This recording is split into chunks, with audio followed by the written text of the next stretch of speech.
हाँ दोस्तों, हम लोगों ने 7 क्लास के साइंस के फिजिक्स चैप्टर नंबर 12 की अगले क्लास में हम लोगों ने देखा था और उस क्लास में हम लोग दिन से सेकंड तक पढ़ा था। यानी दिन से सेकंड तक जो समय का अंतराल होता है, जो समय होता है, उसके बारे में समझा था कि ये दिन से समय को भी विभाजित किया गया। दिन, घंटा, घंटा को फिर मिनट, मिनट को फिर सेकंड में देखा था। इतने विभाजित करके हम लोगों ने सीखा था। लेकिन आज के क्लास में हम लोग सप्ताह से अधिवर्ष तक सीखेंगे। यानी सप्ताह, हम लोगों ने अगले क्लास में सप्ताह नहीं देखा था। हम लोगों ने महीना देखा था, घंटा देखा था, घंटा को फिर मिनट में देखा गया, मिनट को फिर सेकंड में देखा गया। यानी जैसे जैसे ज़रूरत पड़ी इंसानों की, वैसे वैसे समय को विभाजित किया। तो समय मापने की यूनिट समझ सकते हैं कि मान लो कि एक समय मापने की यूनिट है। तो सप्ताह से अधिवर्ष, ये टॉपिक है, सप्ताह से अधिवर्ष। तो हम लोगों ने दिन के बारे में देखा था कि एक दिन 24 घंटा का होता है। तो इस 24 घंटे यानी एक दिन को समय में विभाजित किया गया, ये देखा था। तो दिन को विभाजित करने के बाद दिन और महीनों के बीच के समय अंतराल को व्यवस्थित करने की आवश्यकता पड़ी। यानी दिन को हम लोगों ने जब समझ लिया तो उसको विभाजित करने के बाद दिन तथा महीनों के बीच के समय अंतरालों को व्यवस्थित करने की भी आवश्यकता पड़ी। तो यानी दिन और महीना के बीच जो समय अंतराल होता है उसको व्यवस्थित किया गया। यानी इसको व्यवस्थित करने की जरूरत पड़ी। तो यहाँ पर बेबीलोन वासियों, यानी एक देश है जिसका नाम है बेबीलोन। तो बेबीलोन वासियों ने चंद्रमा के एक पूर्ण चक्र को, चंद्रमा एक चक्र करता है, घूमता है, तो चंद्रमा के एक पूर्ण चक्र को 7 दिनों के 4 बराबर भागों में व्यवस्थित किया। देखिए, चंद्रमा एक पूर्ण चक्र 1 माह में पूरा करता है। तो उस 1 माह को 7 बराबर भागों में व्यवस्थित किया तथा बचे हुए दिनों तथा घंटों को, यानी जो 7 जो भागों में व्यवस्थित किया, 4 भागों में, तो ये 4 भाग में विभाजित हुआ। और तो ये विभाजित करने के बाद जो बचा हुआ दिन, घंटा है, तो उसको अगले चंद्र चक्र में जोड़ दिया गया। तो इस तरह से अगर देखा जाए तो 7 चौक 28 होता है। यानी 1 माह को 4 भागों में विभाजित किया तो 7 चौक 28 होता है। तो जो इसके बाद का जो समय बचता है तो दिन में बचे या घंटा में बचे, उसको चंद्र चक्र जो होता है, यानी चंद्रमा जो चक्कर लगाता है, तो इस चंद्र चक्र में जोड़ दिया गया और 7 दिनों का सप्ताह को मान लिया गया। तो बेबीलोन वासियों ने 7 दिन के सप्ताह का आविष्कार किया, तो यहूदियों ने इसे स्वीकार कर लिया कि 7 दिन का सप्ताह होगा। तो 7 दिनों के सप्ताह का विचार यहूदियों ने स्वीकार कर लिया और इसे पूरे क्रिश्चियन यूरोप में फैला।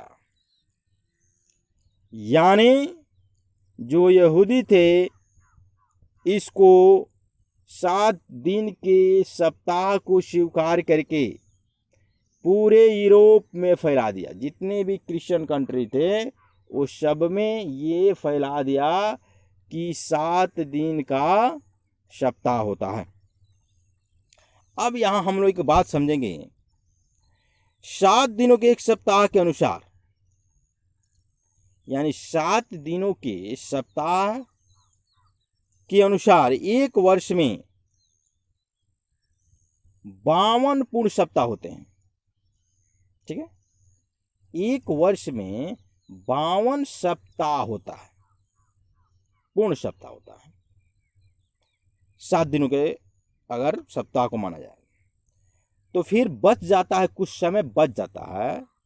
इसमें एक पूर्ण दिन बच जाता है, 5 घंटे बच जाते हैं, 48 मिनट और 46 सेकंड बचते हैं।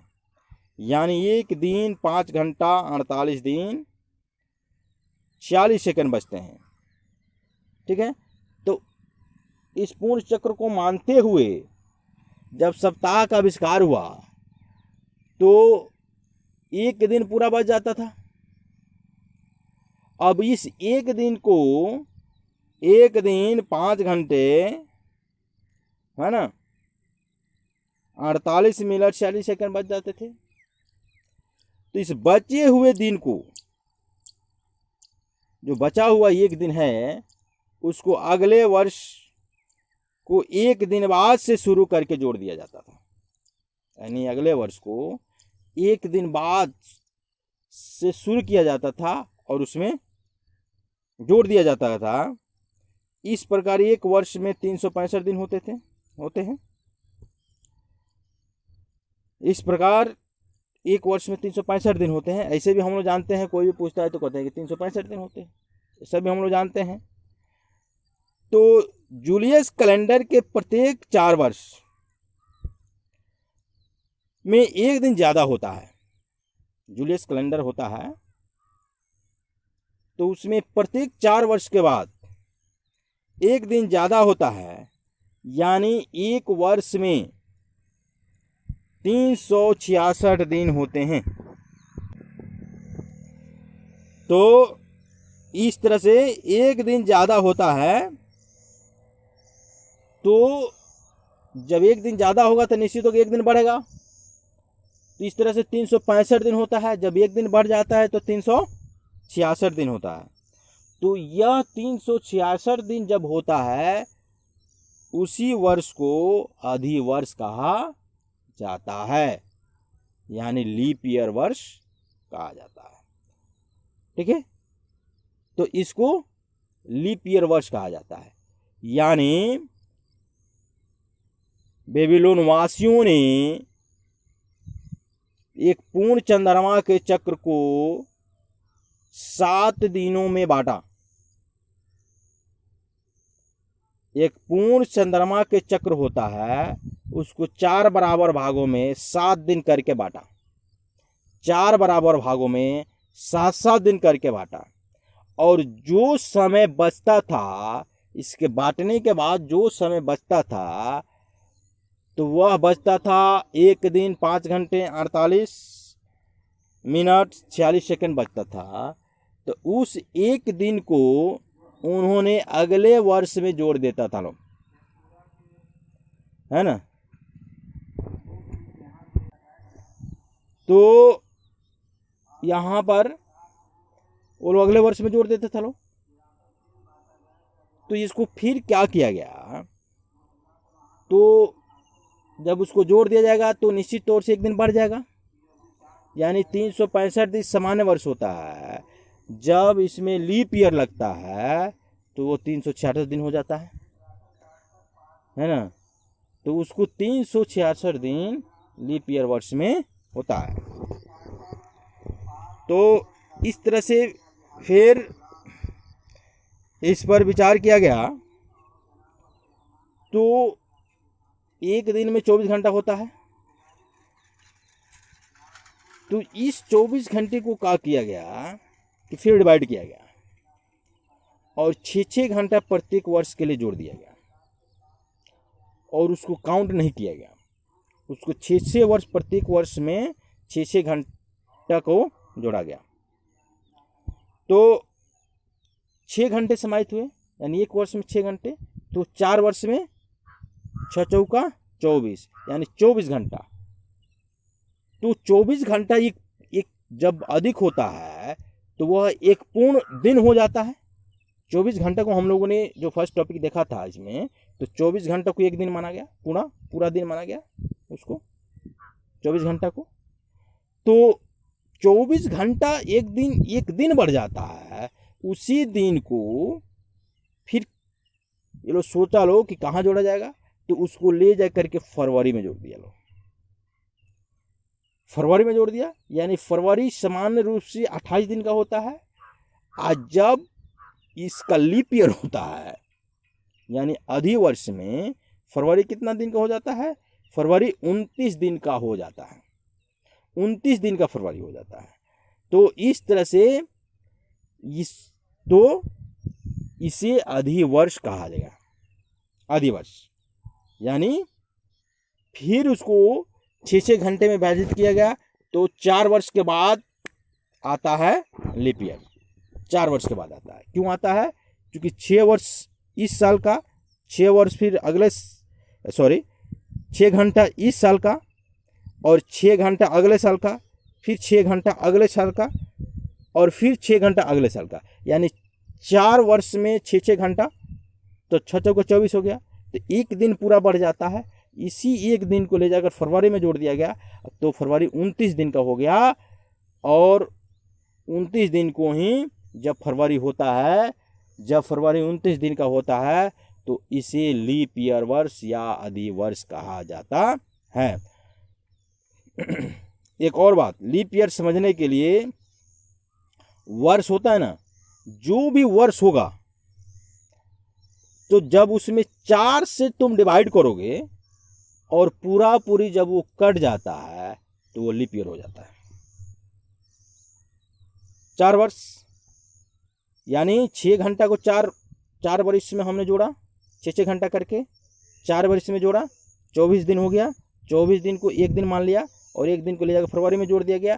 फिर इसी 4 वर्ष से अगर जब किसी वर्ष में हम भाग देते हैं, तो जब वह वर्ष पूरी 4 से कट जाता है तो उसको लीप ईयर कहा जाता है, उसको लीप ईयर कहा जाता है।